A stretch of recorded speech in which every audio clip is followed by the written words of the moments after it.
जो जति अनलाइन मार्फत हामी सेवा सङ्गतिमा सहभागी भएका छौँ सम्पूर्णलाई जय मसीह। आउनुहोस् हामी वचनमा जानेछौँ। हामी ढिलाइ नगरिकन वचनको लागि प्रार्थना पनि भइसकेको छ र हामीले प्रार्थनाका विषयहरू राख्दै थियौँ, विशेष गरी हाम्रा अगुवाजनहरू अग्रजनहरूको निम्ति। अनि जुन पनि विषयहरू आएको छ तपाईहरूले त्यसलाई नकारात्मक रूपमा नलिदिनु होला। अनि हाम्रो सेवा सङ्गतिहरूमा उहाँहरू सहभागी हुन भएको हामी चाहन्छौँ र उहाँहरूको निम्ति हामीले निरन्तर प्रार्थना पनि गरिरहेका छौँ। हाम्रा धेरै मण्डलीजनहरू हामीसँग हाम्रो सेवा सङ्गतिहरूमा सहभागी हुनुभयो भने हामीलाई खुसी लाग्छ है, हामीलाई खुसी लाग्छ। अनि अहिलेको अवस्थामा हामी प्रत्यक्ष रूपमा भेला हुन नपाए तापनि अनलाइनको मार्फतबाट अनि उहाँहरू हामीसँग सहभागी भएको हामी चाहन्छौँ। कति परिवारमा त्यो सबै कुरा सहज नहोला, तर जो जतिसँग त्यो स्रोत र साधन छ अनि त्यो चाहिँ हामी कसरी अहिले चाहिँ हामी एकअर्कासँग जोडिन सक्छौँ, परमेश्वरको राज्यमा परमेश्वरको उपस्थितिमा मण्डली परिवारको सेवा सङ्गति प्रार्थनामा सहभागी हुन सक्छौँ, त्यो कुराहरूमा हामीले प्रयोग गर्नुपर्छ जस्तो लाग्छ मलाई अहिलेको समय। यस कारणले गर्दाखेरि त्यो प्रार्थनाको विषयहरू आइसकेको छ। अस्तिको विषयलाई नै म निरन्तरता दिँदैछु। अस्ति हामीले पहिलो भागलाई हेरी सिद्ध्यायौँ अनि त्यो हाम्रो वचनको विषय चाहिँ के थियो भने कसरी निडरताका साथ भविष्यलाई सामना गर्ने, अबको आउँदो दिनहरूलाई कसरी सामना गर्ने निडरताका साथ। किनभने प्रियहरू अहिलेको परिस्थितिले हाम्रो हृदयमा चाहिँ डरलाई स्थान दिएको छ है, डरलाई स्थान दिएको छ। अहिले हामी हाम्रो चौतर्फी हेर्छौँ भने हामीले कहाली लाग्दो परिस्थिति अवस्थाहरू हामीले देखिरहेका छौँ। एउटा क्षेत्र मात्र होइन, हरेक क्षेत्र चाहिँ अहिले ध्वस्त भइरहेको छ। आर्थिकी क्षेत्र हेर्नुभयो भने अस्तिको शनिबार 4 बजे 78-79 को बजेट आयो, तपाईहरूले अध्यादेशनमा बजेट आयो, 16 खर्बको बजेट आयो है। अनि 3 वर्ष अगाडि प्रत्येक नेपालीको टाउकोमा 25,000 को ऋण थियो भनेर भनिन्थ्यो। अहिले त्यो ऋण चाहिँ 72,000 मा पुग्यो अरे। हाम्रो आर्थिकी क्षेत्र ध्वस्त भइरहेको छ। त्यो 16 खरब बजेट हाम्रो नेपालले थेक्न सक्दैन। रेमिट्यान्सहरू बन्द भइसक्यो। नेपाली जगतमा नेपालीहरूको मात्र होइन, अहिले विश्वमै स्रोतहरू छैन, बन्द भइसकेको छ। आर्थिकी क्षेत्र ध्वस्त भइसकेको छ। ग्लोबल पिस भन्छ, विश्वव्यापी जुन शान्ति छ त्यो अहिले ध्वस्त भएको छ। अस्ति भर्खर इजरायल र प्यालेस्टाइनको बिचमा ठुलो झगडा पर्यो है। इजरायली र फलिस्तीनहरूको बिचमा शताब्दी अगाडिदेखि नै लडाइँ भइरहेको। तर रिसर्चरहरूले के बताउँछ भने यो लडाइँ चाहिँ सबैभन्दा शक्तिशाली, सबैभन्दा आतंकित लडाइँ थियो। अस्ति भर्खरै फेरि चीन र अमेरिका विरुद्धमा अहिले लडाइँ छेडिरहेको छ। अमेरिका र उत्तर कोरियाको बिचमा विश्वव्यापी जुन शान्ति थियो त्यो पनि ध्वस्त भइसक्यो। अब हामीलाई अहिले महामारीले थिचिरहेको छ। अब हामीलाई डर छ है, हामीलाई डर छ भविष्यमा के हुने हो, भोलिको दिन के हुने हो, मेरो छोराछोरीको भविष्य के हुने हो। पढाइ ध्वस्त भइसक्यो, शिक्षाको क्षेत्रहरू होइन, विद्यालय बन्द भइसक्यो होइन, व्यापारहरू ठप्प भइसक्यो। अब मेरो परिवारको के हुने हो, भोलिको दिन मेरो भविष्य के हुने हो। हामीलाई एउटा डर छ, एउटा चिन्ता छ, एउटा फिक्री छ। भविष्यलाई हामीले सामना गर्नुपर्ने छ। र आजको दिन म तपाईँलाई विशेष बताउन चाहन्छु भविष्यलाई कसरी निडरताका साथ हामीले सामना गर्ने। आज दोस्रो भागमा हामी छौँ र म आजको वचनमा जान चाहन्छु। यी अहिलेको वर्तमान परिस्थितिको कारणले गर्दाखेरि यसले परमेश्वरका जनहरूमा पनि, परमेश्वरका जनहरूको हृदयमा पनि एउटा डर, एउटा चिन्ता, एउटा निराशका कुराहरूलाई चाहिँ पैदा गरिदिएको छ। संसारिक मानिसहरू मात्र होइन, प्रार्थना गर्ने व्यक्तिहरू पनि आज निराश भइरहेका छन्। आज मण्डलीमा हुनुहुने परमेश्वरका जनहरू पनि अहिले चिन्तित हुनुहुन्छ, के गर्ने होला, अब कसरी गर्ने होला, कसरी भोलिको दिन त्यो नर्मल डेजमा फर्किने होला, कसरी परिवारलाई अगाडि बढाउने, कसरी व्यवसायलाई अगाडि बढाउने, कसरी हाम्रो दिनचर्याहरूलाई चाहिँ हामीले ठिक बनाउने, कसरी व्यवस्थित बनाउने। त्यो एउटा भविष्यलाई हेर्दै गर्दाखेरि त्यो हामी आतंकित हुन्छौँ, हामी डराउँछौँ, हामी त्रसित हुन्छौँ। तर म तपाईँलाई एउटा उत्साह दिन चाहन्छु, तपाईँले बाइबल पल्टाएर हेर्नुभयो भने परमेश्वरका जनहरू चाहिँ जहिले पनि विपत्तिमा खारिएको छ। आमेन। जहिले पनि विपत्तिमा खारिएको छ। तपाईँलाई थाहा छ, परमेश्वरले योसेफलाई मिस्रमा उठाउनको लागि मिस्रमा परमेश्वरले 7 वर्षको अनिकाल ल्याउनु भयो। एकजना परमेश्वरका जनलाई उठाउनको लागि, परमेश्वरका जनहरूलाई उठाउनको लागि परमेश्वरले कति शक्तिशाली काम गर्नु हुँदो रहेछ।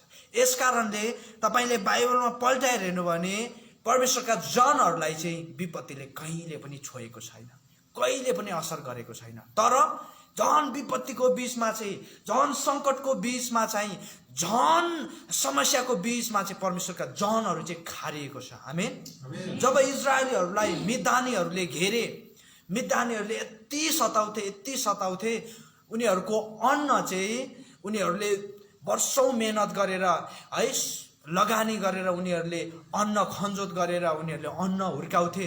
अनि अन्न पाकिसकेपछि मिद्यानीहरूले त्यो अन्नहरू सबै खोसेर लान्थे, उनीहरूलाई दास बनाएर राखेको थियो। तब त्यस्तो समस्याको बीचमा परमेश्वरले गिदोनलाई उठाउनु भयो। गिदोन के भन्छ, म कसरी मिद्यानीहरूलाई चाहिँ इजरायलीहरूलाई चाहिँ मिद्यानीहरूको हातबाट छुटाउन सक्छु? म त कुलहरूमा पनि सबैभन्दा सानो कुलको परिवारको सदस्य हुँ। मेरो त केही अस्तित्व नै छैन, मेरो त केही हैसियतै छैन, मेरो त केही शक्ति नै छैन, मेरो त केही बलै छैन। तब परमेश्वरले भन्छ, होइन, तैँले गर्नै पर्छ। अनि गिदोनलाई परमेश्वरले यसरी उठाउनु भयो। ती सबै इतिहासका महान न्यायकर्ताहरूको बीचमा चाहिँ गिदोनको नाम पनि लेखियो। यसकारणले प्रियहरू है, चौतर्फी क्षेत्रहरू ध्वस्त हुँदै गर्दाखेरि है परमेश्वरका जनहरूलाई चाहिँ त्यो विपत्तिले कहिले पनि छुँदैन। भविष्यको विषयमा के कुराहरूलाई हेरौँ है त। भविष्य किन यति धेरै महत्त्वपूर्ण छ है? भविष्य र भूत अथवा विगतका कुराहरूलाई हामीले केही केलाौँ है त। पहिला सुरु वचनमा जानुभन्दा अगाडि है, विगत चाहिँ बाँचिएको भविष्यको एउटा हिस्सा मात्रै हो है। विगत चाहिँ अरू केही होइन, विगत चाहिँ भविष्यकै बाँचिएको एउटा हिस्सा मात्रै रहेछ। अर्को कुरा चाहिँ विगत चाहिँ मरणशील अवस्थामा छ। तपाईँ र मेरो विगत अथवा भूतको समय चाहिँ मरणशील अवस्थामा छ। तर कतिचोटि हामी मरणशील अवस्थामा रहेको विगतको समयलाई जीवन दिन्छौँ। हामी विगतमा बाँच्न खोज्छौँ, हामी विगतको कुराहरूलाई कोट्याउँछौँ, विगतको कुराहरूलाई बडो राम्रो तरिकाले हामी हाम्रो जीवनमा सजाइरहेका हुन्छौँ। विगत चाहिँ मरणशील अवस्थामा छ, मरेको अवस्थामा छ, तर यसलाई जीवन चाहिँ हामी धेरै दिइरहेका हुन्छौँ है। अर्को कुरा चाहिँ यदि हामी विगतमा जिउँछौँ भने भविष्यतिर लम्कन सक्दैनौँ।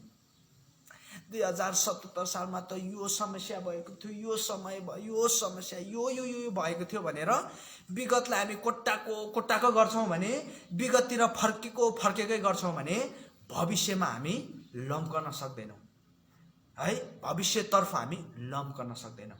हिजो बलराम दाइ र म हामी 2 घन्टा हामी कुरा गर्दै थियौँ, हामी मण्डलीको विषयमा, विभिन्न विषयमा कुरा गर्दै थियौँ।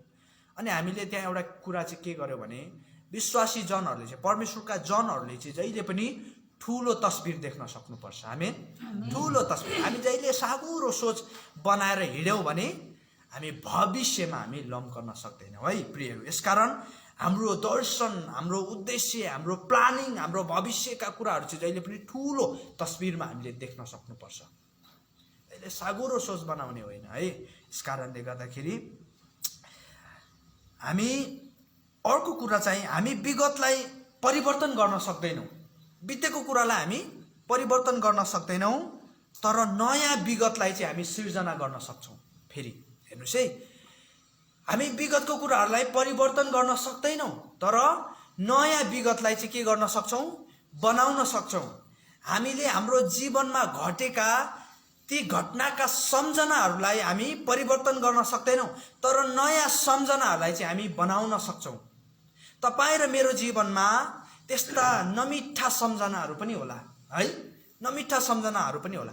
त्यो नमिठा सम्झनाहरूलाई के गर्न सक्दैनौँ, हामी परिवर्तन गर्न सक्दैनौँ, तर हामी मिठा सम्झनाहरूलाई बनाउन चाहिँ सक्छौँ।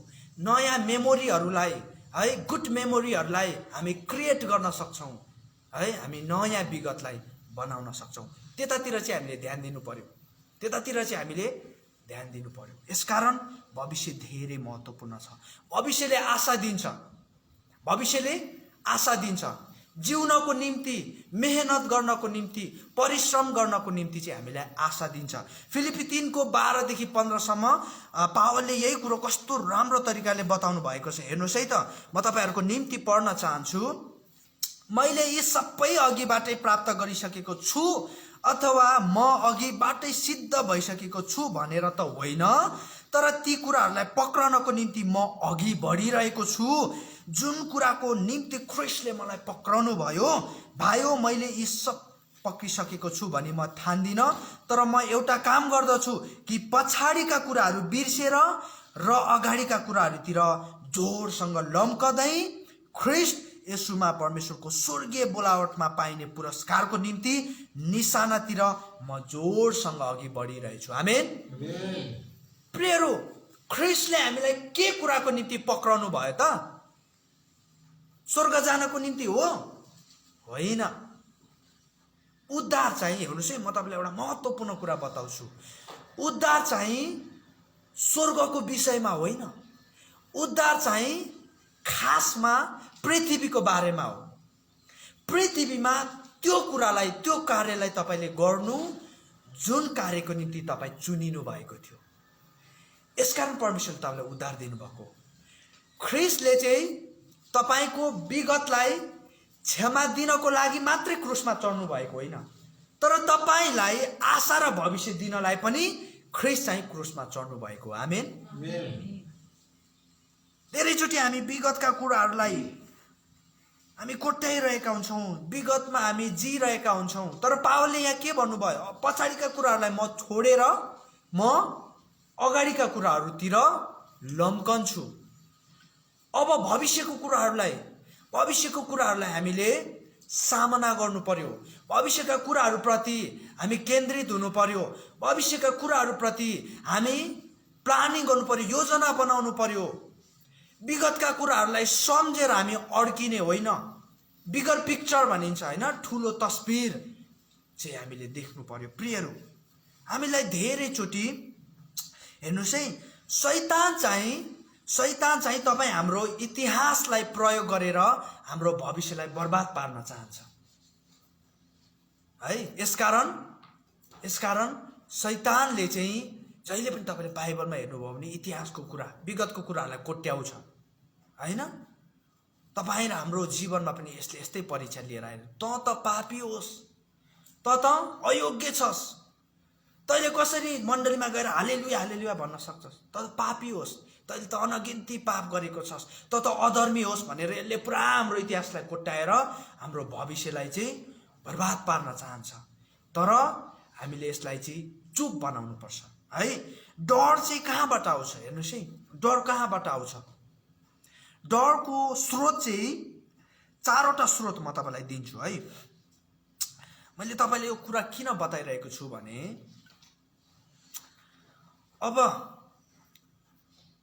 अब हामी चाहिँ भविष्यतिर लम्कनु पर्यो। अब हामी निराश भएर, चिन्तित भएर, कोठामा रोएर कराएर टाउको फोडेर केही हुँदैन प्रियहरू।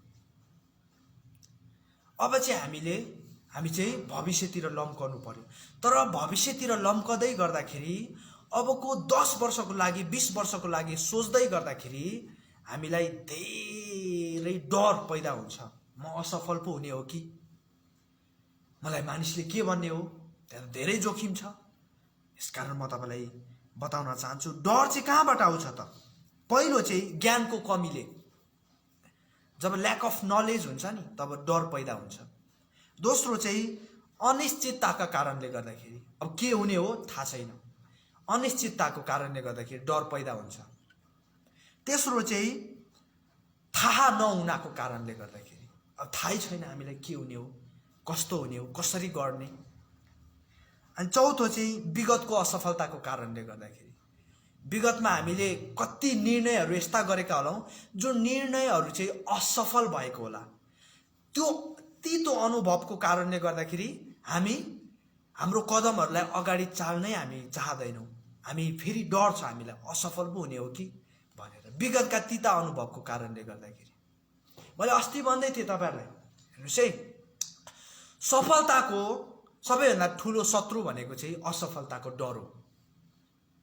सफलताको सबैभन्दा ठुलो शत्रु चाहिँ असफलताको डर हो।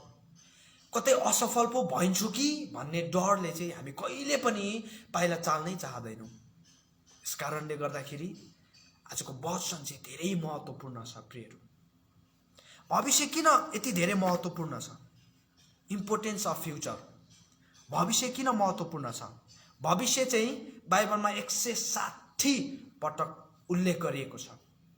160 पटक भविष्य चाहिँ है। यिर्मया 29:11 यसरी भन्दछ, हामी सबैलाई कण्ठ भएको पद हो यो। परमेश्वर यसरी भन्नुहुन्छ, किनभने जुन योजनाहरू मैले तिमीहरूको निम्ति बनाएको छु ती म जान्दछु। परमप्रभु भन्नुहुन्छ, ती तिमीहरूका उन्नतिको निम्ति हुन्, नोक्सानीको निम्ति होइनन्, तिमीहरूलाई आशा र भविष्य दिनलाई। आमेन। आशा र भविष्य दिनलाई परमेश्वर हामीलाई एउटा असल भविष्य दिन चाहनुहुन्छ। परमेश्वर चाहिँ हाम्रो भविष्यको निम्ति काम गर्दै हुनुहुन्छ। आमेन। हामीलाई थाहा छैन, हामी धेरैचोटि यो कुराहरूलाई बुझ्दैनौँ, तर परमेश्वर चाहिँ हाम्रो असल भविष्यको निम्ति काम गर्दै हुनुहुन्छ। 160 पटक प्रयोग गरिएको, उल्लेख गरिएको विषय चाहिँ अवश्य पनि महत्त्वपूर्ण होला नि त, होइन? अवश्य पनि महत्त्वपूर्ण। यसकारण केही कुराहरू हामी हेरौँ है त। यिर्मया 29:11 प्रयोग गरिएको भविष्य भन्ने शब्दलाई चाहिँ हिब्रू शब्दमा चाहिँ अहारेट भनिन्छ। के अरे? अहारेट भनिन्छ। अब यसको अर्थलाई हामीले अलिकति केलाउनु पर्छ है, किनभने यो इन्ट्रेस्टिङ छ है प्रियहरू। यो अहारित भन्ने जुन शब्द छ यसको अर्थ चाहिँ के हुन्छ भने पछि अथवा पछाडि भन्ने हुन्छ। हेर्नुहोस् है, पछि अथवा पछाडि भन्ने हुन्छ। त्यसो भए यो अहारित भन्ने शब्दले कसरी भविष्यको अर्थ बोकेको छ र? किनभने यसको अर्थ चाहिँ के रहेछ? पछि अथवा पछाडि भन्ने रहेछ। अब एच.डब्ल्यू. वल्फ भन्ने एकजना बाइबल विश्लेषकले यसरी भन्नुहुन्छ, समयप्रति हिब्रू अवधारणा चाहिँ यस्तो हुन्छ है। एकजना व्यक्तिले डुङ्गा चलाएको जस्तै अरे। हिब्रू अवधारणा चाहिँ समयप्रतिको हिब्रू अवधारणा चाहिँ एउटा व्यक्तिले डुङ्गा चलाएको जस्तै हो अरे। एउटा डुङ्गा चालकले डुङ्गा कसरी चलाउँछ तपाईँलाई थाहा छ? ऊ जुन दिशातिर लम्किरहेको हुन्छ नि त्यो दिशा चाहिँ उसको पछाडि हुन्छ, हो कि होइन? ऊ चाहिँ पछाडि फर्केर डुङ्गा चलाइरहेको हुन्छ यसरी। तपाईँलाई थाहा भयो? थाहा भयो? ऊ पछाडि फर्केको हुन्छ तर ऊ चाहिँ कतातिर लम्केको हुन्छ? यतातिर अगाडि लम्किरहेको हुन्छ, तर डुङ्गा चाहिँ ऊ कसरी चलाउँछ? पछाडि फर्केर यसरी पुरा डुङ्गा चलाइरहेको हुन्छ है। तर ऊ लम्किरहेको चाहिँ कता हुन्छ? अगाडि लम्किरहेको हुन्छ। यो भविष्यप्रतिको हिब्रू अवधारणा पनि त्यस्तै हो अरे। हामी अगाडि लम्किरहेका हुन्छौँ तर अगाडि के छ हामीलाई थाहा छैन। हामी विगतलाई हेरेर अगाडि लम्किरहेका हुन्छौँ। यसले चाहिँ दुईटा कुरा हामीलाई सिकाउँछ। हेर्नुहोस् है, दुईटा कुरा हामीलाई सिकाउँछ। हाम्रो भविष्य कस्तो छ हामीलाई थाहा छैन। जसरी डुङ्गा चालकलाई ऊ अगाडि जाँदै गर्दाखेरि अगाडिको रास्ता कस्तो छ उसलाई थाहा हुँदैन। ऊ त विगतलाई पछाडि फर्केर ऊ अगाडि लम्किरहेको हुन्छ। हामी पनि विगतलाई हेरेर विगतबाट सिक्ने हो तर कतातिर लम्किने हो? भविष्यतिर लम्किने हो, विगतमै अड्किने होइन नि। यस कारणले गर्दाखेरि हाम्रो भविष्य चाहिँ परमेश्वरलाई मात्र थाहा छ, हामीलाई थाहा छैन प्रियहरू। परमेश्वरमा हामीले 100% विश्वास गर्नुपर्छ, भरोसा गर्नुपर्छ। यहाँ त्यही कुरो लेखिएको होइन, तिमीहरूको निम्ति बनाएको योजना म जान्दछु, तिमीहरूलाई त थाहै छैन नि मेरो योजना। तिमीहरू त ममा भरोसा गर, ममा विश्वास गर। तपाईँलाई थाहा छ यो 597 ईसा पूर्वमा लेखिएको पत्र हो, यिर्मया 29 को पत्र चाहिँ। तब इजरायलीहरू चाहिँ दासत्वको जीवन जिरहेका थिए, अरूको दास भएर जिरहेका थिए, अरूको अन्डरमा जिरहेका थिए, अरूले अधिकार गर्थ्यो उनीहरूलाई, उनीहरू चाहिँ जनावर जसरी जिरहेका थिए। तर यहाँ परमेश्वर चाहिँ के भन्नुहुन्छ, तिमीहरूलाई त म असल भविष्य दिन गइरहेको छु। इजरायलीहरूले के भने होला, के सोचे होला, हामी अरूको दास भएर यहाँ बाँच्नुपर्छ। परमेश्वर त भन्नुहुन्छ हामीले असल भविष्य दिन्छु। तर पनि इजरायलीहरूले परमेश्वरमा विश्वास गरिराखे। तपाईँको परिस्थिति कस्तो छ त्यो महत्त्वपूर्ण होइन प्रियहरू, तपाईँको भविष्य कस्तो हुनेछ त्यो चाहिँ महत्त्वपूर्ण हो। आमेन। तपाईँको भविष्य चाहिँ परमेश्वरलाई थाहा छ। यसकारणले तपाईँको परिस्थिति महत्त्वपूर्ण होइन, तपाईँको विगत कस्तो बिर्सिदिनुहोस्, विगतलाई हेरेर सिक्ने हो, विगतमा अड्किने चाहिँ होइन है। यसकारणले पहिलो कुरो हामीले बुझ्नुपर्ने कुरो चाहिँ हाम्रो भविष्य चाहिँ परमेश्वरको विगत हो। यो चाहिँ एउटा प्याराडक्स कन्टेक्स्ट भनिन्छ, बाइबलमा चाहिँ एउटा प्याराडक्स कन्टेक्स्ट भन्ने हुन्छ, अलिकति बाजिएको यो चाहिँ शब्द हो। हाम्रो भविष्य चाहिँ परमेश्वरको के हो, विगत हो। दोस्रो पत्रुस 3:8 यसरी भन्दछ, भाइयो यो कुरा नभुल, नबिर्स कि परमेश्वरको निम्ति एक दिन चाहिँ 1000 वर्ष जस्तै हो, र 1000 वर्ष चाहिँ उहाँको लागि एक दिन मात्रै हो, एक दिन जस्तो मात्र हो। परमेश्वर चाहिँ समयभित्र बाँच्नुहुन्न जसरी हामी समयभित्र बाँच्छौँ। परमेश्वर चाहिँ इटर्निटीमा जिउनुहुन्छ, परमेश्वर चाहिँ अनन्ततामा जिउनुहुन्छ। परमेश्वरले हामीलाई समयभित्र राख्नु भएको छ, तर उहाँ समयभित्र जिउनुहुन्न। यसकारणले यो सम्बन्ध चाहिँ एकदम डरलाग्दो छ है। परमेश्वरसँग हामी बोल्दै गर्दाखेरि हामी त्यही भएर सचेत हुनुपर्छ। परमेश्वर अनन्ततामा जिउनुहुन्न, हामी चाहिँ अनन्ततामा जिउँदैनौँ, परमेश्वर चाहिँ अनन्ततामा जिउनुहुन्छ। यसकारण हाम्रो भविष्य, जुन जीवन, जुन समय चाहिँ हामीले जिएका छैनौँ, त्यो परमेश्वरले अलरेडी के गरिसक्नु भएको छ, जिसक्नु भएको छ, बाँचिसक्नु भएको छ। यसकारण प्रियहरू, हामी जस्तो परिस्थितिबाट, जस्तो अवस्थाबाट गुज्रदैछौँ, कुनै पनि घटनाले, कुनै पनि दुर्घटनाले उहाँलाई आश्चर्यचकित पार्दैन, किनभने उहाँले पहिले ती कुराहरू जिसक्नु भएको छ। हामी धेरैचोटि भन्छौँ, परमेश्वर तपाईँलाई थाहा छ र म कस्तो अवस्थाबाट गुज्रिरहेको छु, ममा कस्तो समस्या छ, मलाई किन यहाँनिर राख्नुभयो, म चाहिँ किन पृथ्वीमा छु भनेर धेरैचोटि हामीले परमेश्वरलाई हामीले प्रश्नहरू गरिरहेका हुन्छौँ। परमेश्वरलाई सबै कुरा थाहा छ प्रियहरू, किनभने हाम्रो जीवन उहाँले पहिले जिसक्नु भएको छ प्रियहरू। परमेश्वर हाम्रो भविष्य पहिले बाँचिसक्नु भएको छ है। जस्तो कि उदाहरणको लागि घर चाहिँ पहिले सिध्याइन्छ, त्यसपछि घर चाहिँ निर्माण गरिन्छ, हो कि होइन? घर चाहिँ पहिले सिध्याइन्छ, त्यसपछि निर्माण गरिन्छ, बुझ्नुभयो? घर चाहिँ पहिला सिद्धाइन्छ, घर पहिला के गरिन्छ, सिद्धाइन्छ। घरमा कतिवटा कोठा हुने हो, टोयलेट कहाँ हुने हो, घरको जग कस्तो हुने हो, घरको छत कस्तो हुने हो, धारा कहाँ राख्ने, कसरी गार्डन बनाउने भनेर पुरै घरलाई सिद्धाइन्छ। घर सिद्ध्याउनुको मतलब चाहिँ घरको नक्सा बनाउनु। घर पहिले के गरिन्छ, सिद्ध्याइन्छ, त्यसपछि निर्माण गर्न सुरु गरिन्छ, हो कि होइन? हो कि होइन? हो नि। घरको पुरै A to Z नक्सा चाहिँ पहिला निर्माण गरिन्छ, अनि मात्र घर सुरु गरिन्छ। यसको मतलब चाहिँ के हो भने घरको भविष्य चाहिँ निर्माणकर्ताको विगत हो कि होइन? बुझ्नुभयो कुरो? बुझ्नुभयो? घरको भविष्य छ नि, घर त बनिसकेको छैन, तर घरको भविष्य चाहिँ निर्माणकर्ताको विगत हो। बुझ्नुभयो कि भएन है? म तपाईँलाई भिडियो पठाउँछु, 3-4 चोटि हेर्नुहोस् है, 3-4 चोटि हेर्नुहोस्। यस कारणले गर्दाखेरि हाम्रो निर्माणकर्ता चाहिँ परमेश्वर हुनुहुन्छ। हामी बनाइनु भन्दा अगाडि, हामी निर्माण गरिनु भन्दा अगाडि हामी सिद्धाइएका थियौँ।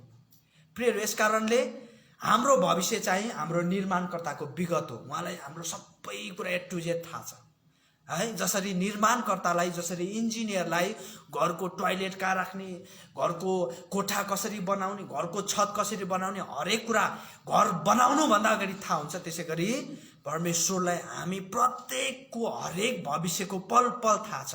यसकारणले एफिसी 1:4 के भन्छ भने तिमीहरू चाहिँ संसारको जग बसालिनु भन्दा अगाडि नै चुनिएका हो। परमेश्वरले तिमीहरूलाई देखिसक्नु भएको थियो, परमेश्वरले तिमीहरूलाई चुनिसक्नु भएको थियो, तिमीहरूको अङ्ग प्रत्यङ्गलाई उहाँले देखिसक्नु भएको थियो। प्रिय, यस कारणले हामी धेरैचोटि भविष्यप्रति बडो चिन्ता हुन्छ, फिक्री हुन्छ, तर परमेश्वरलाई सबै कुरा थाहा छ। परमेश्वर हामी कुन दिशातर्फ जाँदैछौँ परमेश्वरलाई सबै कुरा थाहा छ, र उहाँले त्यो कुरा आउनको निम्ति, हाम्रो जीवनमा आउनको निम्ति अनुमति पनि दिनुभएको। हाम्रो जीवनमा धेरैचोटि परमेश्वरले हाम्रो जीवनमा समस्या, बाधा, उतार चढावका कुराहरू आउने अनुमति दिनुहुन्छ, किनभने उहाँले हामीलाई तिखार्न चाहनुहुन्छ। आमेन। हाम्रो भविष्य यति उद्देकको छ, यति आश्चर्य लाग्दो छ, यति ठुलो छ, त्यो भविष्यलाई हामी सम्हाल्नै सक्दैनौँ यदि हामी सिधै भविष्यमा जाने हो भने। तर त्यो भविष्यलाई सम्हाल्नको निम्ति, व्यवस्थित गर्नको निम्ति परमेश्वरले हामीलाई पहिला बनाउनु पर्ने हुन्छ, निर्माण गर्नुपर्ने हुन्छ, हामीलाई दरिलो बनाउनु पर्ने हुन्छ, र त्यो दरिलो बनाउने माध्यम चाहिँ धेरैचोटि समस्या पनि हुनसक्छ। जब हामी समस्या आउँदै गर्दा हामी दरिलो हुन्छौँ, हामी खारिन्छौँ, हामी तिखारिन्छौँ, त्यसपछि हामीले हाम्रो भविष्यलाई हामी सम्हाल्न सक्छौँ, हाम्रो दर्शनहरूलाई सम्हाल्न सक्छौँ। परमेश्वरले 15 वर्ष दाउदलाई चाहिँ भेडा गोठालो बनाउनु भयो, भेडा चराउने बनाउनु भयो। किनभने उहाँले इजरायली जातिहरूलाई चाहिँ दाउदको हातमा दिँदै हुनुहुन्थ्यो। यदि 15 वर्ष त्यो ट्रेनिङमा दाउद नबसेको भए उसले इजरायललाई सम्हाल्न सक्दैन थिए। ओके हो, यो सत्य हो।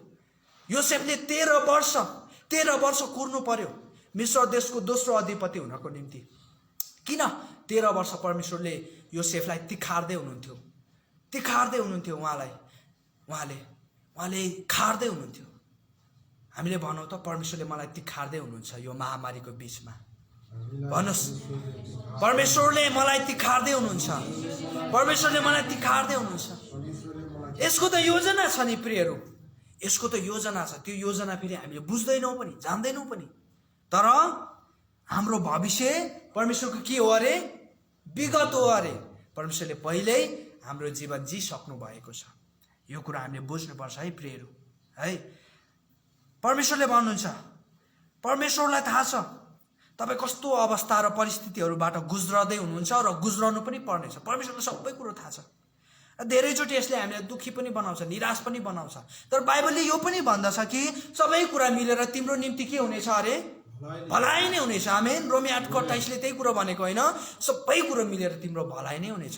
सबै कुरो, समस्याले पनि तपाईँकै भलाइ हुने अरे, बाधाले पनि तपाईँकै भलाइ हुन्छ अरे, महामारीले पनि तपाईँकै भलाइ हुन्छ अरे, तपाईँको परिवारको भलाइ हुन्छ अरे। परमेश्वरको करार त त्यो हो नि त, परमेश्वरको प्रतिज्ञा त त्यो हो नि त प्रियहरू। यो कुरालाई चाहिँ हामीले बिर्सनु हुँदैन है। परमेश्वरले हामीलाई तिखार्दै हुन्छ। दोस्रो कुरो चाहिँ हामीले बुझौँ, भविष्यले चाहिँ हाम्रो उद्देश्य बोकेको हुन्छ। यसकारण भविष्य यति धेरै महत्त्वपूर्ण छ। विगतले हाम्रो उद्देश्य बोकेको हुँदैन है प्रियहरू। विगत त बितिसक्यो। केले हाम्रो उद्देश्य बोकेको हुन्छ अरे? भविष्यतिर हामी लम्किँदैनौँ भने, भविष्यतिर हामी हिँड्दैनौँ भने हामीले परमेश्वरले जुन उद्देश्य हामी भित्र राख्नु भएको छ नि, त्यो उद्देश्यलाई हामी पुरा गर्न सक्दैनौँ। भविष्यले नै हाम्रो उद्देश्य बोकेको छ। तपाईँले भन्न सक्नुहुन्न म परमेश्वरको उद्देश्य पनि पुरा गर्न चाहन्छु तर म विगतमै अड्किन चाहन्छु भन्न पाउनुहुन्न। विगतलाई हामीले छोड्नै पर्छ। तपाईँ र मेरो विगत चाहिँ जति नै कहाली लाग्दो अथवा जति नै सुन्दर भए तापनि विगत महत्त्वपूर्ण छैन हाम्रो लागि। हाम्रो लागि महत्त्वपूर्ण चाहिँ भविष्य नै छ। यस कारणले भविष्यतिर हामी लम्किनु पर्यो। यस कारण मैले तपाईँलाई धेरैचोटि के भन्छु भने, के तपाईँलाई मैले उत्साह दिएको छु भने, तपाईँले आउने 10 वर्षको लागि, आउने 20 वर्षको लागि तपाईँले योजना बनाउनुहोस्, प्लानिङ गर्नुहोस्, लेख्नुहोस्, तपाईँको दर्शनलाई उतार्नुहोस्। तपाईँ अबको 10 वर्षमा कहाँ पुग्न चाहनुहुन्छ, अबको 20 वर्षमा कहाँ पुग्न चाहनुहुन्छ, तपाईँले आफ्नो परिवारलाई अबको 10 वर्षमा कहाँ पुर्याउन चाहनुहुन्छ, लेख्नुहोस् भनेको छु मैले तपाईँहरूलाई, हो कि होइन? किनभने भविष्यमा त हाम्रो उद्देश्य छ नि त, गन्तव्यमा पुग्नु चाहिँ महत्त्वपूर्ण छ है प्रियहरू, महत्त्वपूर्ण छ। फिलिपी 3:15 12देखि 15सम्म पावलले त्यही कुरो भन्नुभएको होइन। म मेरो पछाडिको कुरोहरूलाई छोडेर म परमेश्वरले मेरो निम्ति राखिदिनु भएको पुरस्कारको निम्ति म दौडिन्छु।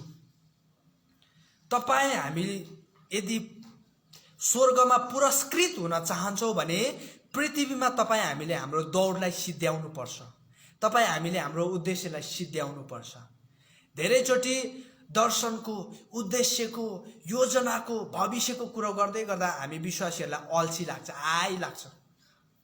हामी के कुरो मन पराउँछौँ भने हामी सपनाको कुरो गर्न मन पराउँछौँ होइन, भयङ्कर आत्मिकी बन्न चाहन्छौँ, भयङ्कर हामी पवित्र हुन चाहन्छौँ, तर हामी व्यावहारिक चाहिँ हुन चाहँदैनौँ।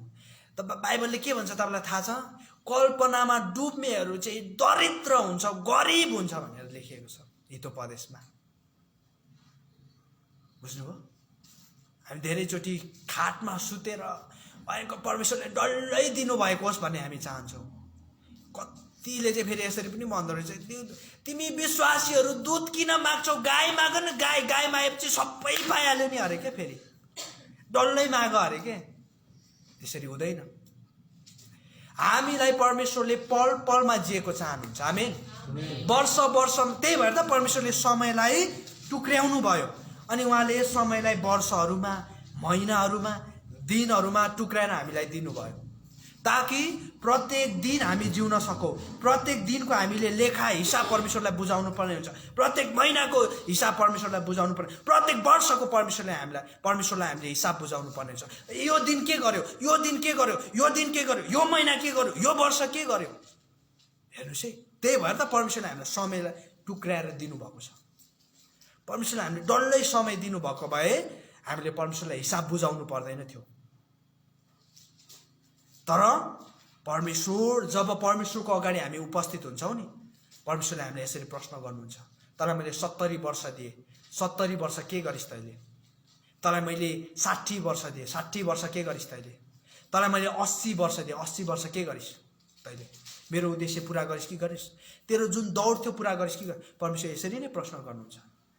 परमेश्वरमा त 90 वर्ष बाँचे अब भनेर हामीले परमेश्वर उद्देश्य, भविष्यले हाम्रो उद्देश्य बोकेको छ है प्रियहरू। मैले अस्ति भन्दै थिएँ नि, लामो आयु आशिष होइन, बाँचेको आयुभरि हामीले के गर्यो त्यो चाहिँ महत्त्वपूर्ण हो, आमेन। बाइबलमा सबैभन्दा लामो आयु बाँच्ने एकजना व्यक्ति छ, उसको नाम चाहिँ के अरे? मतुसेला अरे, मतुसेला 969 वर्ष बाँचे अरे। तर उसको विषयमा हामीलाई एउटै कुरा मात्र थाहा छ अरे, त्यो चाहिँ के अरे? ऊ मर्यो अरे, केही पनि थाहै छैन। के गर्यो खै थाहै छैन। तपाईँ 969 वर्ष पाउनुभयो, के गर्नुहुन्थ्यो है? एनिवे, अर्को कुरो चाहिँ, अर्को बुदा चाहिँ भविष्य चाहिँ तपाईँको विगतभन्दा महत्त्वपूर्ण छ, धेरै महत्त्वपूर्ण छ। हाम्रो, मैले अघि पनि भनिहालेँ, हाम्रो विगत जति नै कहाली लाग्दो अथवा जति नै सुन्दर भए तापनि विगतमा हामी जिउनु हुँदैन है प्रियहरू। हामी चाहिँ भविष्यतिर लम्काउनुपर्छ जहिले पनि। तपाईँलाई थाहा छ बाइबलमा एउटा कथा छ, जब परमेश्वरले सदोम र गमोरालाई नाश गर्दै हुनुहुन्थ्यो, परमेश्वरले लोत र उसको परिवारलाई एउटा इन्स्ट्रक्सन, एउटा निर्देशन दिनुहुन्छ। त्यो निर्देशन चाहिँ के थियो? तिमीहरू जब सहरबाट निस्कन्छौ तिमीहरूले के नगर्नु अरे? पछाडि फर्केर नहेर्नु, पछाडि फर्केर नहेर्नु। हामी चाहिँ धेरैचोटि लोतको श्रीमती जस्तै पछाडि फर्केर हेर्छौँ, पछाडि फर्केर मात्रै हेर्दैनौँ, पछाडि फर्केर त्यही अड्किन्छौँ, हामी त्यही अड्किन्छौँ। तपाईँले बाइबल पढ्नुभयो भने लोतको श्रीमतीले पछाडि फर्केर हेरेपछि उनीहरू रोकिएको छ, उनीहरूको यात्रा रोकिएको छ, उनीहरू अगाडि बढ्न सकेको छैन। तब उसको श्रीमती चाहिँ के हुन्छ, नुनको थामो भइहाल्छ त्यही समय। प्रियहरू, विगतबाट हो हामीले सिक्नुपर्छ विगतबाट, तर बारम्बार जब हामी विगतलाई कोट्याउँछौँ, विगतलाई सम्झन्छौँ, विगतको कुरा गर्छौँ, त्यसपछि हामी विगतमै अड्किन्छौँ कि हामी भविष्यतिर लम्कनै सक्दैनौँ। यसकारण परमेश्वरले धेरैचोटि हामीलाई भविष्यको कुरा गर्नुभयो। भविष्यलाई उल्लेख, बाइबलले पनि 160 पटक भविष्यलाई उल्लेख गरेको छ अरे। भविष्य कति महत्त्वपूर्ण छ। यसकारण विगतमा नजिउनुहोस् है, विगतमा पछाडि फर्केर बाइक चलायो भने के हुन्छ, दुर्घटना हुन्छ। यस कारणले गर्दाखेरि त्यो दुर्घटनामा हामी चाहिँ पर्नु भएन। विगतको सफलतामा जिउने व्यक्ति चाहिँ असफल व्यक्ति हो। लेख्नुहोस्, विगतको सफलतामा जिउने व्यक्ति असफल व्यक्ति हो। धेरैचोटि हामी विगतको कुराहरूमा, विगतमा हामीले गरेको हुन्छ नि, हामीले प्राप्त गरेको हाम्रो प्राप्तिहरूप्रति, सफलताहरूप्रति यति घमण्ड गर्छौँ, हामी भविष्यमा लम्कनै बिर्सन्छौँ, भविष्यमा हामी जानै बिर्सन्छौँ। कति विश्वासीहरूले यसो भन्छ, मैले त विगतमा यति दुःख गरेको छु है, मण्डलीको लागि, मेरो परिवारको लागि, विश्वासीहरूको लागि यति धेरै गरेको छु भन्छ। तर के गर्नु, वर्तमानमा भविष्यको निम्ति केही गरेको हुँदैन। त्यस्तो व्यक्ति चाहिँ असफल व्यक्ति हो। त्यस्तो व्यक्तिलाई चाहिँ परमेश्वर पटक्कै मन पराउनुहुन्न है। फेरि परमेश्वरलाई मन नपर्ने 6वटा कुरा लेखिएको छ हितोपदेशमा होइन। मैले तपाईँलाई 7औं कुरो पनि बताइदिएँ आजको दिन चाहिँ। परमेश्वरलाई विगतमा जिउने व्यक्ति पटक्कै मन पर्दैन है। यसकारण नै हामी चाहिँ विगतमा जिउने व्यक्ति हुनुहुँदैन।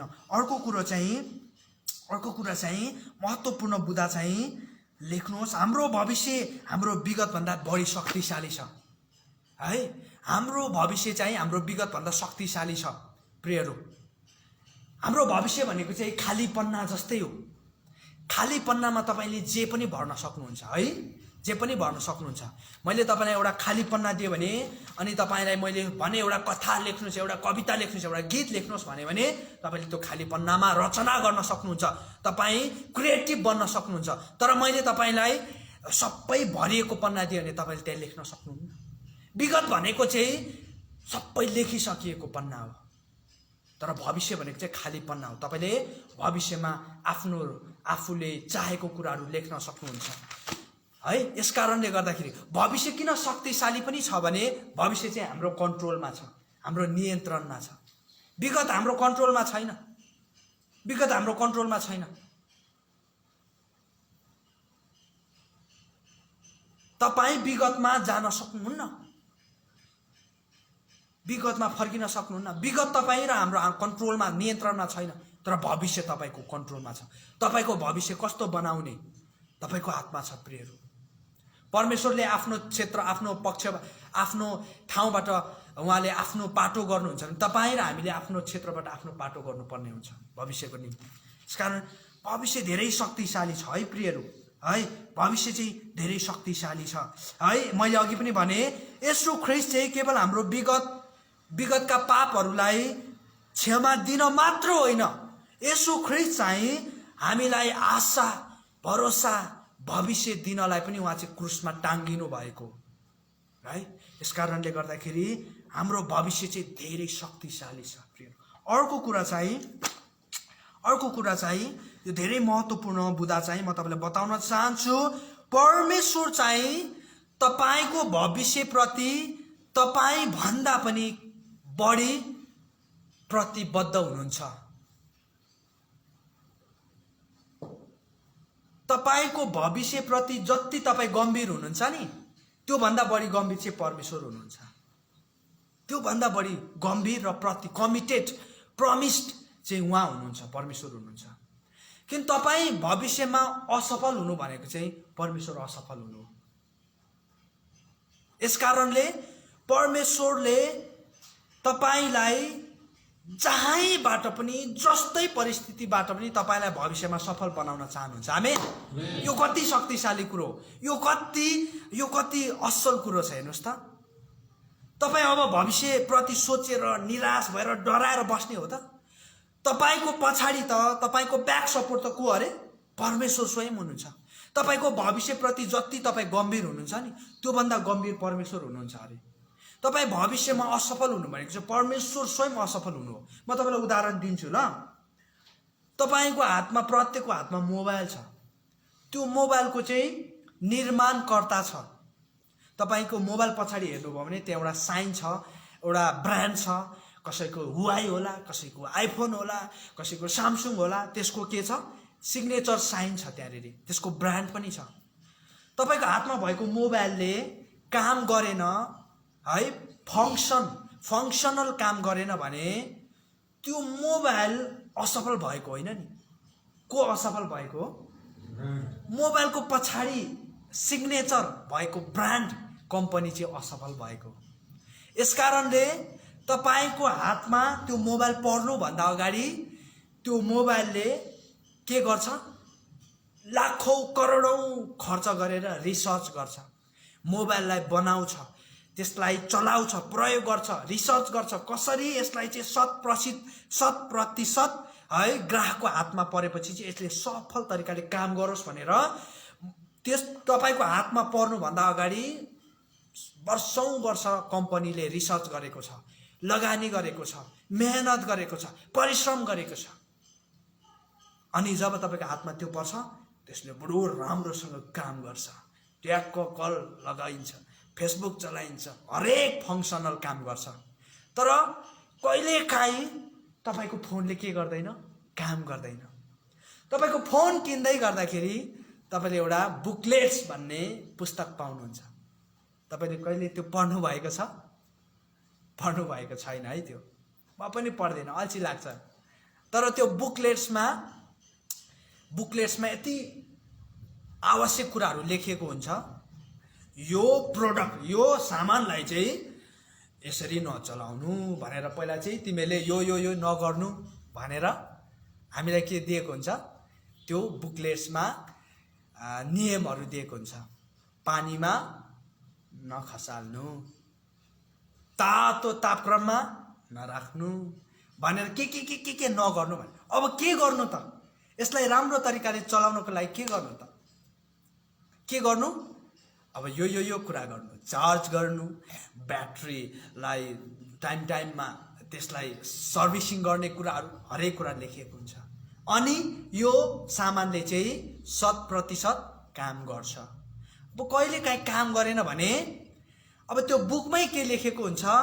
यदि इफ भनेर, यदि तपाईको सामानले, प्रोडक्टले काम गरेन भने हामी के गर्छौं? ग्यारेन्टी दिन्छौं कि तपाईले यो प्रोडक्ट, ग्यारेन्टी र वारेन्टी भन्ने दुईटा कुरा लेखेको हुन्छ है। हेर्नुस् है, ग्यारेन्टी दिन्छौं। ग्यारेन्टी भनेको चाहिँ हाम्रो यो ब्रान्चमा सामान ल्याउनुहोस्, हामी यसको सट्टो अर्को तपाईलाई दिन्छौं। वारेन्टी चाहिँ हामी फ्री अफ कस्ट भनेर लेखेको हुन्छ त्यो बुकलेट्समा। कुनै पनि मूल्य नलिकन तपाईको सामानलाई के गरिदिन्छौं? बनाइदिन्छौं र तपाईलाई फिर्ता दिन्छौं। अब हेर्नुस् है, निर्माणकर्ताले तपाईको हातमा परेको मोबाइल चाहिँ 100% के गर्न चाहन्छ? सफल बनाउन चाहन्छ। सफल। हाम्रो निर्माणकर्ता चाहिँ को हुनुहुन्छ? परमेश्वर हुनुहुन्छ। परमेश्वर हाम्रो निर्माणकर्ता भइसकेपछि हामीलाई भन्दा बढी चिन्ता हाम्रो निर्माणकर्तालाई छ। यदि हामी सफल भएनौँ भने को सफल हुनु भएन? परमेश्वर हुनु भएन। यसकारण परमेश्वरले ग्यारेन्टी गर्नुभएको छ। तपाईले बाइबल पढ्नुहोस्। बाइबल भनेको चाहिँ त्यो सामानको बुकलेट्स जस्तै हो। तपाईले पढ्नुहोस् बाइबलमा, अहिले चोरी नगर्नु। त सफल हुनको लागि तैले यो बुकलेट्सलाई फलो गर्नु पर्यो। जसरी सामान सफल हुनको लागि सामानको बुकलेट्समा लेखेको नियम पालन गर्नुपर्छ। पहिलो चाहिँ के नगर्नु? तैले चोरी नगर्नु, तैले हत्या नगर्नु, तैले छिमेकीको डाह नगर्नु। अब के गर्नु त? फेरि यसमै लेखेको छ। तपाईँ हामी सफल हुनको लागि हेर्नुहोस्, भविष्य सहज छ, भविष्य धेरै सजिलो छ। विश्वासी जीवन चाहिँ एकजना पास्टरले भन्दै हुन्छ, विश्वासी जीवन चाहिँ धेरै सजिलो छ अरे, धेरै सजिलो। कम्प्लिकेट, जटिल चाहिँ हामी बनाउँछौँ अरे के, जटिल चाहिँ यसलाई हामी बनाउँछौँ अरे के। जब परमेश्वरमा रहन्छौँ नि हामी सजिलै तरिकाले, हामी जब वचनको कुराहरूलाई हामी फलो गर्छौँ, हामी आज्ञाकारी हुन्छौँ नि, विश्वासी जीवन धेरै कम्प्लिकेटेड छैन क्या, धेरै गाह्रो छैन। छ त? छैन नि, सबै यहीँ दिएको छ त के गर्नुपर्छ भनेर। भविष्यलाई सामना गर्दै गर्दाखेरि तपाईँ र ममा कन्फिडेन्स हुनुपर्छ। मेरो पछाडि निर्माणकर्ता हुनुहुन्छ, मेरो सफलताको लागि परमेश्वरले काम गर्दै हुन्छ। मेरो व्यवसायको लागि जति म गम्भीर छु परमेश्वर त्योभन्दा बढी गम्भीर हुनुहुन्छ। मेरो दर्शनको लागि म जति गम्भीर छु, जति चिन्तित छु, त्योभन्दा बढी परमेश्वर हुनुहुन्छ। यो कुराले तपाईँ र मलाई के दिन्छ? हौसला दिन्छ, उत्साह दिन्छ। तपाईँको स्ट्रेस छ नि, जति पनि चिन्ता फिक्री छ नि, त्यसलाई रिलिज गर्नुहोस्। चिन्ता र फिक्रीले केही कुरो तपाईँलाई दिँदैन। यदि दिन्छ भने चिन्ता र फिक्रीले तपाईँलाई ब्लड प्रेसर दिन्छ, तपाईँको त्यो सुगर लेभल बढाइदिन्छ, तपाईँलाई क्यान्सर दिन्छ, तपाईँलाई आस्थामा दिन्छ, तपाईँलाई स्ट्रेस दिन्छ। चिन्ता फिक्री अरू केही पनि बढी दिँदैन। यस कारणले गर्दाखेरि 2078 सालमा प्रियहरू तपाईँको भविष्य परमेश्वरलाई सुम्पनुहोस्। प्रस्थान 33:15 के लेखेको छ अरे? यदि तपाईँ हामीसँग जानु भएन भने तपाईँको उपस्थिति यदि हामीसँग गएन म पनि जादिनँ अरे मोसाले। कस्तो राम्रो कुरो। तपाईँको भविष्यमा परमेश्वरलाई निमन्त्रणा दिनुहोस् न। एकचोटि यो 2078 साललाई परमेश्वरको हातमा सुम्पनुहोस् न। यो आउने वर्षहरूलाई परमेश्वरको हातमा सुम्पनुहोस् न। परमेश्वरले कसरी काम गर्नुहुन्छ परमेश्वरलाई भन्नुहोस् न, प्रभु तपाईँको उपस्थिति मसँग गएन भने म जान सक्दिनँ। याकोबले जसरी परमेश्वरलाई समात्नुहोस् न, आशिष नदिएसम्म म तपाईँलाई छोड्दिनँ। तपाईँको खुट्टा समात्नुपर्छ कि तपाईँको हात समात्नुपर्छ कि म छोड्दिनँ तपाईँलाई छोड्दिनँ। धेरैचोटि हामी के गर्छौँ भने हाम्रै बुद्धिले काम गर्न खोज्छौँ के, हाम्रै क्षमताले काम गर्न खोज्छौँ, अनि हामी असफल हुन्छौँ। त्यसपछि विश्वासी जनहरू पनि त्यो बित्तामा टाउको ठोक्नुपर्ने हुन्छ। परमेश्वरलाई सुम्पनुहोस्। म तपाईँलाई हौसला दिन चाहन्छु प्रियहरू, तपाईँलाई उत्साह दिन चाहन्छु। यो आउने समय परमेश्वरलाई सुम्पनुहोस्। तपाईँको वरिपरि बाइबलले के भन्छ? तेरा शत्रुहरू चाहिँ 10,000 तेरो दाहिनेतर्फ तेरो नजिक लोट्लान्, तर त्यो आँधीले, त्यो बेरीले, त्यो महामारीले, त्यो अन्धकारका शक्तिले तँलाई छुने छैन। आमेन। परमेश्वरले तपाईँ र मेरो जीवनमा एउटा उद्देश्यको काम गरिन खोजिरहनु भएको छ। परमेश्वरको योजनामा हामीले विश्वास गर्नुपर्छ। आउनुहोस् प्रियहरू, हामी यस समय प्रार्थना गर्नेछौँ। प्रभुलाई भनौँ, प्रभु साँच्चै नै मेरो भविष्य तपाईँको हातमा छ। यो भविष्यलाई सोचेर म आतंकित हुने होइन, म डराउने होइन, म त्रसित हुने होइन प्रभु, तर तपाईँ मेरो साथमा हुनुहुन्छ। मेरो भविष्यको चिन्ता तपाईँले गरिरहनु भएको छ। यसकारण म मेरो भविष्यको चिन्ता लिदिनँ। मेरो छोराछोरीको, मेरो परिवारको, मेरो आम्दानीको स्रोतको, मेरो आर्थिक स्रोतको, मेरो व्यवसायको, मेरो कामको, मेरो आफन्तजनहरूको, मेरो मण्डलीको सफलताको निम्ति प्रभु तपाईँले दिन रात काम गरिरहनु भएको छ। प्रभु मेरो हृदयबाट, मेरो जीवनबाट आजकै दिन म स्ट्रेसका कुराहरू, दबावका कुराहरू, चिन्ता र फिक्रीका कुराहरू, निराशका कुराहरूलाई येशू ख्रीष्टको नाममा रिलिज गर्दछु। प्रभु तपाईँ मेरो शक्ति हुनुहुन्छ, तपाईँ मेरो स्रोत हुनुहुन्छ, तपाईँ मेरो साधन हुनुहुन्छ। तपाईँले जे गर्नुहुन्छ प्रभु असल भलाइको निम्ति गर्नुहुन्छ। जसरी प्रभु तपाईँले प्रतिज्ञा गर्नुभयो, हो प्रभु म हरेक कुराहरू चाहिँ तिमीहरूको भलाइको निम्ति हुनेछ। प्रभु म तपाईँलाई धन्यवाद दिँदछु, तपाईँलाई विश्वास गर्दछु। प्रभु तपाईँमा म मेरो आशा राख्दछु, म मेरो भरोसा राख्दछु। प्रभु धन्यवाद छ प्रभु। म फेरि पनि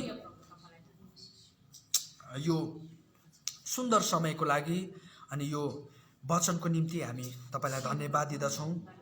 पवित्र आत्माको जिब्रोद्वारा तपाईँ हाम्रो बीचमा बोल्नु भएको छ।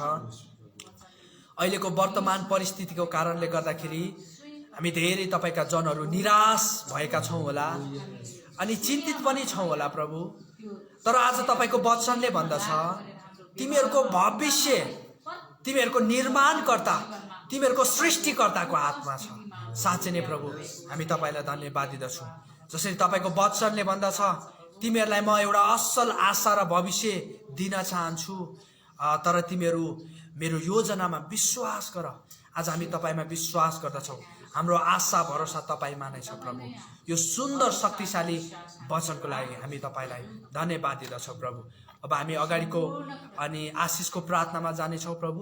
तपाईँ हामी प्रत्येकसँग रहिकन हामी प्रत्येकलाई डोर्याउनु भएको सम्पूर्ण बाँकी भागहरू तपाईँको हातमा सुम्पदै माग्दछु प्रभु येशू ख्रीष्टको नाममा आमेन आमेन आमेन।